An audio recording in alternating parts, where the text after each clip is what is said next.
क्योंकि कांग्रेस की अपनी गलत नीतियों के कारण लगातार लंबे समय तक कांग्रेस लोगों को झूठ बोल करके उनका वोट बटोरती रही। जैसे कहते हैं कि सबसे ज़्यादा काम मनोहर लाल की सरकार में हुआ, भारतीय जनता पार्टी की सरकार में। वहीं पे किसान की अगर बात करें, किसान ये कहते हैं कि सीधे तौर पर भारतीय जनता पार्टी किसान विरोधी सरकार है। देखिए ये कुछ दलों के नेता बोल, जैसे सरकार की हम बात करें, बाई इलेक्शन सरकार के पक्ष में होता है।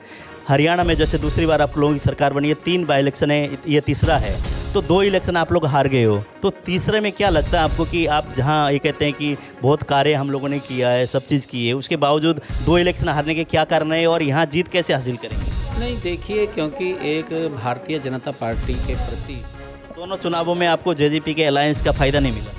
नहीं, जेजेपी के अलायंस का फायदा ऐसा नहीं है, हमारा गठबंधन है उसके। जैसे आदमपुर की बात करें, कांग्रेस पार्टी कहते हैं भूपेंद्र सिंह हुड्डा कांग्रेस का गढ़ है। हालांकि भजनलाल परिवार कांग्रेस की टिकट से जीतता आया है, ये भजनलाल परिवार का गढ़ नहीं है, कांग्रेस पार्टी का गढ़ है। तो किसका गढ़ किसका है? देखिए, कांग्रेस के तो गढ़ समाप्त हो गए हैं। कांग्रेस पार्टी तो इब्जा कहीं तो रणदीप सुरजेवाला में, कहीं कुमारी शैलजा में। और जैसे कि आम आदमी पार्टी की हम लोग बात करते हैं, आम आदमी पार्टी के दोनों पंजाब के, दिल्ली के मुख्यमंत्री आके कहा कि इतिहास रचेंगे आदमपुर से, नंबर 1 हरियाणा, नंबर 1 हिंदुस्तान की बात करते हैं। देखिए, देश की जनता देख रही है, जो व्यक्ति मंच के ऊपर खड़ा होकर के ये बात बोलता था कि मैं कट्टर ईमानदार हूं। मुकाबला क्या मानते हैं? आपने जैसे दौरे किए थे, मुकाबला किसी के साथ रहने वाला है या भारतीय जनता पार्टी की अलग से जीत होने वाली है? आज देखिए, 1 लाख से ऊपर वोटों से आदमपुर के उपचुनाव में भारतीय जनता पार्टी के पूरे हरियाणा के मंत्री, सांसद सभी आदमपुर के दौरे कर रहे हैं। उसी बीच हमारे साथ हैं नायब सिंह सैनी सांसद महोदय हैं। बात करेंगे आदमपुर के उपचुनाव के बारे में। सर नमस्कार। नमस्कार। सर, दौरे तो सभी नेता लगा रहे हैं, आपका दौरा कैसा रहा और किस तरह से आपकी दिखाई देता है आपको कि वहाँ का ग्राउंड? देखिए, क्योंकि आज मैं आदमपुर के अंदर आया हूँ और जिस प्रकार का हवा, जो लोगों की बातचीत है, गांव से नीचे से जो लोग बात कर रहे हैं, आज मेरे ख्याल से भव्य बिश्नोई बहुत बड़े मार्जिन से जीत करके विधानसभा में जा रहे हैं। कहीं कांग्रेस दिखाई नहीं दे रही है, कोई और दल भी दिखाई नहीं दे रहा है, क्योंकि कांग्रेस की अपनी गलत नीतियों के कारण लगातार लंबे समय तक कांग्रेस लोगों को झूठ बोल करके उनका वोट बटोरती रही, परंतु उनके हक में कोई कार्य नहीं किया। चाहे नौकरियों के अंदर भ्रष्टाचार होता था, चाहे बदलियों के अंदर भाई भतीजावाद होता था, चाहे क्षेत्र के विकास के लिए भेदभाव भूपेंद्र सिंह हुड्डा ने किया है लगातार, क्योंकि उन सब से निजात लोगों को मनोहर लाल जी के कार्यकाल में मिली है। आज सबका साथ, सबका विकास, सबका प्रयास, सबका विश्वास लेकर के सरकार मनोहर लाल जी के नेतृत्व में काम कर रही है। आज हरियाणा के चारों क्षेत्रों का समान रूप से विकास हो रहा है, कहीं कोई भेदभाव नहीं हो रहा है। इस बात की चर्चा तो आम व्यक्ति भी नीचे से करता है, भी कोई ये सरकार भेदभाव नहीं कर रही है, चाहे नौकरियों का मामला हो। आज गरीब माँ बाप का बेटा भी आज सरकारी नौकरी पे लग रहा है, बिना पैसे के लग रहा है, बिना पर्ची, बिना खर्ची के लग रहा है, बिना चक्कर काटने के लग रहा है। आज बच्चा अगर अपना टेस्ट क्लियर कर जाता है, घर बैठे अपॉइंटमेंट लेटर पहुंचने का काम ये मनोहर लाल जी की सरकार में हुआ है। ये पहली बार है, बड़ी बात है। और मनोहर लाल जी ने जिस प्रकार से किसानों के हित के अंदर भी बड़े हरियाणा के अंदर काम किया, उनकी 14 अन्य फसलें भी आदरणीय मनोहर लाल जी ने जिस प्रकार से MSP पर खरीदने का काम किया है, सब्जी का जो हमारा किसान है उसको भावांतर भरपाई देने का काम मनोहर लाल जी की सरकार ने किया है। और किसानों को ये मनोहर लाल जी की ही सरकार है कि इस सरकार के अंदर 2014 के बाद अगर मेरे किसान का फसल का कोई खराबा हुआ है तो सबसे ज़्यादा मुआवजा भी पहुंचाने का काम मनोहर लाल जी की सरकार ने किया है। आप लोग जैसे कहते हैं कि सबसे ज़्यादा काम मनोहर लाल की सरकार में हुआ, भारतीय जनता पार्टी की सरकार में। वहीं पे किसान की अगर बात करें, किसान ये कहते हैं कि सीधे तौर पर भारतीय जनता पार्टी किसान विरोधी सरकार।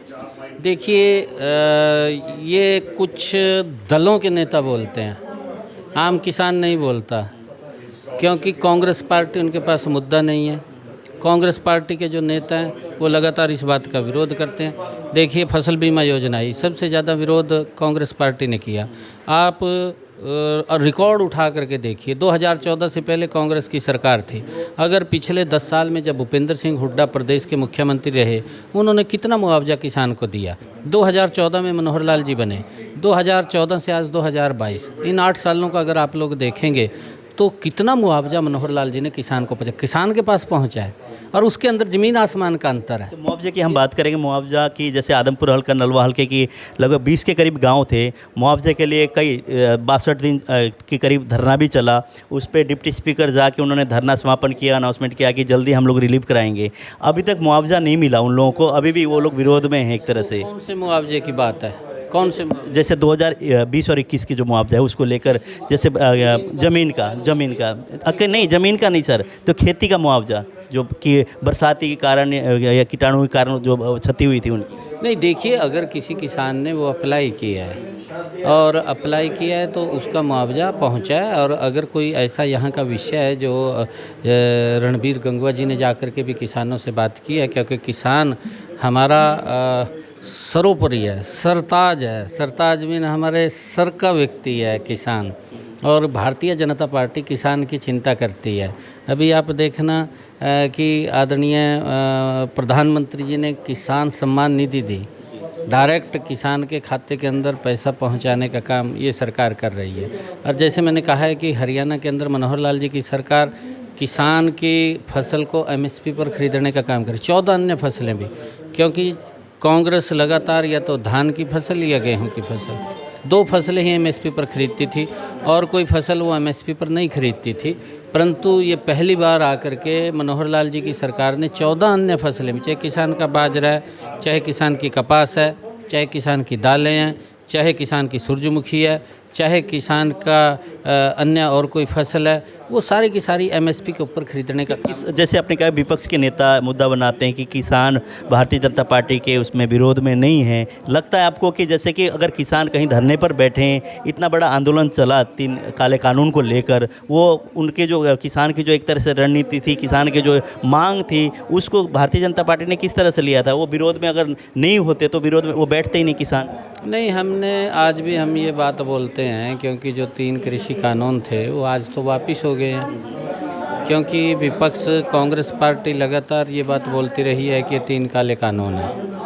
हम कांग्रेस के लोगों को ये बात पूछना चाहते हैं, कांग्रेस के नेताओं को ये बात पूछना चाहते हैं कि अब तो 3 कृषि कानून वापस हो गए हैं, उसमें क्या काला था वो हमारी भी जानकारी में बता दें, वो देश की जानकारी में भी बता दें भी ये इसके अंदर काला था। क्योंकि जितना नुकसान कांग्रेस ने किसान का किया है, और जो किसान की हालत पतली हुई थी लगातार इस बात को लेकर के कि किसान लगातार घाटे में जा रहा है और किसान की खेती घाटे का सौदा हो गया है, तो वो घाटे की जो भरपाई करने का काम इन पिछले 8 वर्षों में नरेंद्र मोदी ने किया है, मनोहर लाल जी ने किया है। इसका मैं एक उदाहरण आपको, छोटा उदाहरण है, बड़ी बात है, मैं वो उदाहरण देना चाहता हूँ कि एक समय था 1998 में जब अटल बिहारी वाजपेयी जी की सरकार आई, आदरणीय प्रधानमंत्री जी बने अटल बिहारी वाजपेयी जी, तब किसान उससे पहले 1998 से पहले किसान अगर फसली ऋण लेता था तो उसके ऊपर 18% का ब्याज किसान को देना पड़ता था। फिर उसके ऊपर चक्रवृद्धि ब्याज लगता था, मान ले कोई भर नहीं पाता था, उसके ऊपर चक्रवृद्धि ब्याज के ऊपर ब्याज लगता था। इस प्रकार की स्थिति थी और किसान उसके अंदर फंस जाता था तो निकलता नहीं था। तो उसकी चिंता कांग्रेस ने नहीं की, लगातार वो ब्याज बढ़ रहा था कांग्रेस के समय में। अटल बिहारी वाजपेयी जी देश के प्रधानमंत्री बने तो उसने 18 से आकर के उसको 12% किया, 12 के बाद उसको 9 किया, 9 के बाद उसको 7 किया। कांग्रेस की सरकार आई, 10 साल तक रही, केंद्र में कांग्रेस की सरकार, हरियाणा में कांग्रेस की सरकार, किसान की चिंता नहीं हुई, किसान वही 7% देता रहा।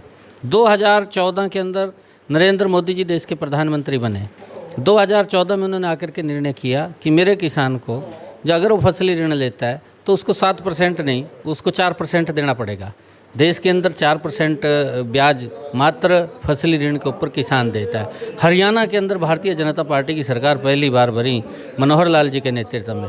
मनोहर लाल जी ने आकर के हरियाणा के किसान की चिंता की और उन्होंने ये चिंता की, पहले ही सेशन के अंदर बिल लेकर के आए कि मेरा हरियाणा का किसान अगर फसली ऋण लेगा तो उसका पूरा का पूरा ब्याज वो हरियाणा सरकार देगी, किसान को कुछ नहीं देना, उसका सारा ब्याज माफ़ है। वो आज फसली ऋण लेगा, 6 महीने के बाद वो एजीटी जुतना का लुट वापस करेगा। ये किसान की चिंता अगर कोई कर रहा है तो ये भारतीय जनता पार्टी कर रही है। जैसे जैसे सरकार की हम बात करें, बाई इलेक्शन सरकार के पक्ष में होता है। हरियाणा में जैसे दूसरी बार आप लोगों की सरकार बनी है, 3 बाई इलेक्शन है, ये तीसरा है, तो 2 इलेक्शन आप लोग हार गए हो। तो तीसरे में क्या लगता है आपको कि आप जहां ये कहते हैं कि बहुत कार्य हम लोगों ने किया है, सब चीज़ की है, उसके बावजूद 2 इलेक्शन हारने के क्या कारण है और यहाँ जीत कैसे हासिल करेंगे? नहीं देखिए, क्योंकि एक भारतीय जनता पार्टी के प्रति जो पूरे दल हैं वो सारे के सारे दल वो इकट्ठा हुए और एक इस प्रकार का माहौल क्रिएट किया नरेंद्र मोदी जी को बदनाम करने का कि ये तो पता नहीं क्या कर रहा है। ये इस प्रकार का माहौल आदरणीय नरेंद्र मोदी जी के प्रति बदनाम करने की एक साजिश बड़ी कांग्रेस ने रची और उसको लेकर के चाहे कृषि कानून की बात हो, उसके अंदर जब ये एलनाबाद का इलेक्शन था, क्योंकि जिसके अंदर इसको गढ़ माना जाता है इसका INLD का, जितनी वो पिछली वोटों से जीत हासिल की थी अभय चौटाला ने, अरे पानी पिला दिया उसको जनता ने, मात्र 1000-2000 से बचा है। क्या हालात की है, जो अपना एक परंपरागत गढ़ मानता है उस गढ़ को तोड़ने का काम भारतीय जनता पार्टी ने किया है। हार जीत तो बनी रहती है, हार जीत का नहीं है, परंतु उसका मार्जिन अगर आप लोग देखेंगे कि पिछला मार्जिन कितना था और अब का मार्जिन कितना है, और वहाँ पर भी अगर आप देखेंगे जो बड़ौदा उपचुनाव था, बड़ौदा उपचुनाव के अंदर भी जो हमारे एंटी लोग थे, जो दल थे, वो सारे के सारे एक ही उसके ऊपर इकट्ठे हो गए। INLD तो 0 चली गई थी वहाँ पर भी, वो भी कांग्रेस के पाले में जाकर के बैठ गई थी, और यहाँ पर भी INLD कांग्रेस INLD के पाले में बैठ गई। मतलब दोनों चुनावों में आपको JJP के अलायंस का फ़ायदा नहीं मिला? नहीं, JJP के अलायंस का फ़ायदा ऐसा नहीं है, हमारा गठबंधन है उसके साथ, हमारा उसके साथ गठबंधन है, गठबंधन के अंदर सरकार चल रही है, उसका लाभ मिल रहा है, परंतु उसके बावजूद भी जो एक परंपरागत गढ़ अगर किसी को मानते हैं, वो गढ़ नहीं रहा। INLD का गढ़ तोड़ने का काम भारतीय जनता पार्टी ने किया है। जैसे आदमपुर की बात करें, कांग्रेस पार्टी कहते हैं भूपेंद्र सिंह हुड्डा कांग्रेस का गढ़ है, हालांकि भजनलाल परिवार कांग्रेस की टिकट से जीतता आया है, ये भजनलाल परिवार का गढ़ नहीं है, कांग्रेस पार्टी का गढ़ है। तो किसका गढ़ किसका है? देखिए, कांग्रेस के तो गढ़ समाप्त हो गए हैं। कांग्रेस पार्टी तो इब्जा कहीं तो रणदीप सुरजेवाला में, कहीं कुमारी शैलजा में, और कहीं कैप्टन अजय यादव में, और कहीं ये इसमें चली गई जो तंवर तो बाजी गया छोड़ गया इसनु, ये इसका गड़गुड़ नहीं रहा कहीं भी। तो ये अगर आप कहें ये बापू बेटे की पार्टी रहेगी है, ये कांग्रेस का गढ़ नहीं रहा ये। तो जैसे कि आम आदमी पार्टी की हम लोग बात करते हैं, आम आदमी पार्टी के दोनों पंजाब के दिल्ली के मुख्यमंत्री आके कहा कि इतिहास रचेंगे आदमपुर से, नंबर 1 हरियाणा, नंबर 1 हिंदुस्तान की बात करते हैं। देखिए, देश की जनता देख रही है, जो व्यक्ति मंच के ऊपर खड़ा होकर के ये बात बोलता था कि मैं कट्टर ईमानदार हूँ, आज लोगों को वो शीशा दिख रहा है भी ये कट्टर बेईमान है आम आदमी। इसने तो आम आदमी के ऊपर भी धब्बा लगाने का काम केजरीवाल ने किया है, और मैं तो ये कहूँगा कि उसने जो फ़ोटो शहीद आजम भगत सिंह की लगा रखी है, वो अधिकार नहीं है इसको। शहीद आजम भगत सिंह की सोच ये नहीं थी, उन्होंने कुर्बानी दी है, उन्होंने इस भारत भूमि की आज़ादी के लिए अपने आप को कुर्बान कर दिया। उनकी इच्छा नहीं थी, उनकी इच्छा थी कि मेरा देश का आने वाली पीढ़ियाँ सुरक्षित रहें, वो भी खुली हवा में सांस लें। उनके सपने थे कि मेरा भारत ऐसा होना चाहिए। उस सपने को भी, शहीद भगत सिंह के सपने को भी केजरीवाल ने चकनाचूर करने का काम किया। ये तो कट्टर भ्रष्टाचारी है। आप देख रहे हैं, इसका स्वयं का उप मुख्यमंत्री जो इसकी सीट के बराबर बैठता है और इसकी संरक्षण के अंदर वो फंसा हुआ है। उसका मंत्री, स्वास्थ्य मंत्री दिल्ली का क्या हालात है, उसको हटाना पड़ा, भ्रष्टाचार के अंदर लिप्त है।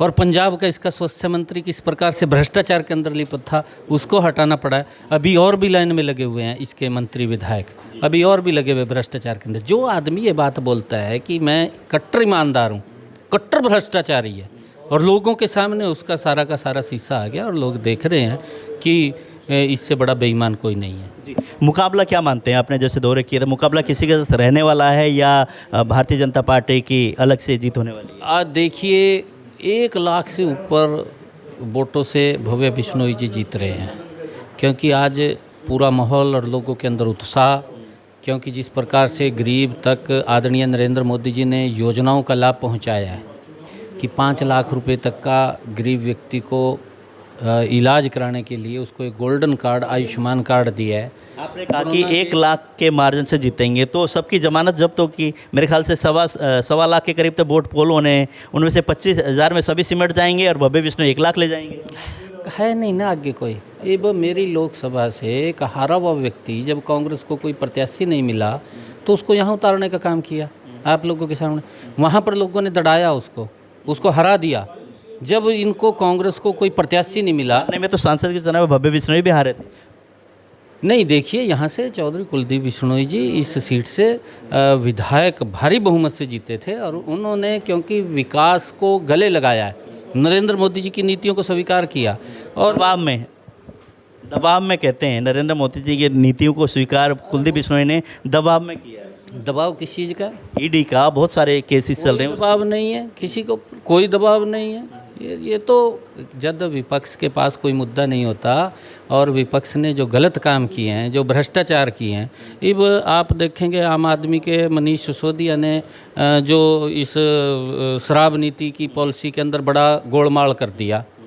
ईडी तो जाएगी, अगर ये कहें भी ये ईडी का प्रयोग कर रहे हैं तो जद मुश्किल हो रही है, क्योंकि गलत काम वो कर रहे हैं, गलत काम कर रहे हैं तो ईडी तो देखेगी उसको और ईडी उसको जेल में भी डालने का काम करेगी। और जब जेल में डलेगा तो वो कहेंगे कि हमारे साथ इस प्रकार का अन्याय हो रहा है। अन्याय तो वो कर रहे हैं जनता के साथ। जैसे पिछली बात करें कि दलित और पिछड़ों के वोट कांग्रेस पार्टी लेती थी पहले, इस वक्त आप भारतीय जनता पार्टी के साथ वो कन्वर्ट हुआ है, तो आपको लगता है निरंतर जुड़े रहेंगे कि जैसे आप लोग ये कह रहे कैसे आवास योजनाएँ, कई लोगों को जैसे गरीब लोगों को सिलेंडर की बात करते हैं, बहुत लोग अभी भी वंचित है उस चीज़ को लेके। अगर उसके जैसे सरकार की जो अंतिम व्यक्ति तक योजना पहुंचाने की बात है, उस योजना को कई लोग लाभ नहीं उठा रहे, तो इस बार वो जो मतदान जो करेंगे जो गरीब लोग, वो भारतीय जनता पार्टी के पक्ष में करेंगे या नहीं? देखिए, गरीब व्यक्ति कांग्रेस के ऊपर बड़ा विश्वास करता था और वो इसलिए विश्वास करता था कि वो नारा इस प्रकार का देते थे, गरीबी हटाएंगे, और वो इस बात के अंदर रहते थे भी गरीबी हटेगी, और वो उसको वोट पोल करता था। उन्होंने 55 साल तक वेट किया गरीब व्यक्ति ने, और 55 साल के बाद उन्होंने देखा कि कांग्रेस ने किया तो कुछ नहीं, खाली नारे दिए, कागजों में रह जाता था। और स्वयं कांग्रेस का प्रधानमंत्री बोलता था कि मैं तो 1 रुपया भेजता हूँ और नीचे आदमपुर में जा कर के 15 पैसे लगता है। वो 85 पैसे, इतनी बड़ी रकम वो लोगों के विकास के ऊपर खर्च होती थी और कौन खा जाता था? प्रधानमंत्री ने आज तक उसकी चिंता नहीं की, वो पैसा किसकी जेब में जा रहा है।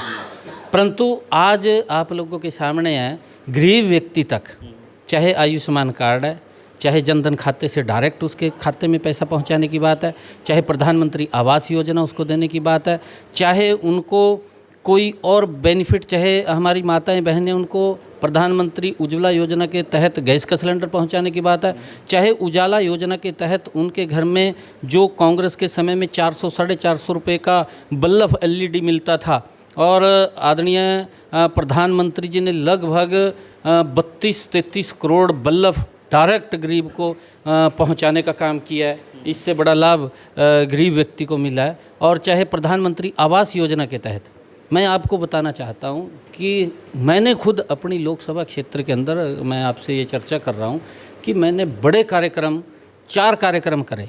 2 कार्यक्रमों में मैंने आदरणीय मुख्यमंत्री जी को वर्चुअल जोड़ा, 2 कार्यक्रमों के अंदर, और उसके अंदर एक कार्यक्रम के अंदर मैंने 1000 बहनों को प्रधानमंत्री आवास योजना के तहत चाबियाँ सौंपने का काम किया। लगभग इतनी कॉलोनियाँ बन रही हैं लगातार, उनको बना करके मकान चाबियाँ सौंपने का काम हमारी सरकार ने किया और लगातार बन रही हैं। ग्रामीण क्षेत्र के अंदर भी अब पैसा आना शुरू हो गया। ग्रामीण क्षेत्र के अंदर भी गरीब व्यक्ति को मकान बना करके देने का जिम्मा वो आदरणीय प्रधानमंत्री जी का है, और उन्होंने कहा कि हम हर सर को छत देंगे, उसके तहत हम काम कर रहे हैं।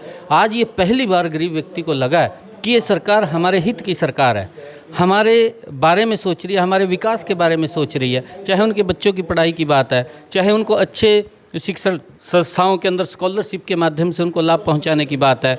ये सारे के सारे विषयों को लेकर के आज गरीब व्यक्ति का एक बड़ा विश्वास नरेंद्र मोदी जी की तरफ बढ़ा है, और उस बात को लेकर के वो नरेंद्र मोदी जी के साथ जुड़े हैं। कांग्रेस के साथ कोई नहीं रहा, कांग्रेस का सुपड़ा साफ हो गया, क्योंकि वो हवा में बात करते थे, अब उनको भी हवा में पहुँचाने का काम वो गरीब व्यक्ति कर रहा है। जी, समय देने के लिए बहुत बहुत धन्यवाद। Thank you.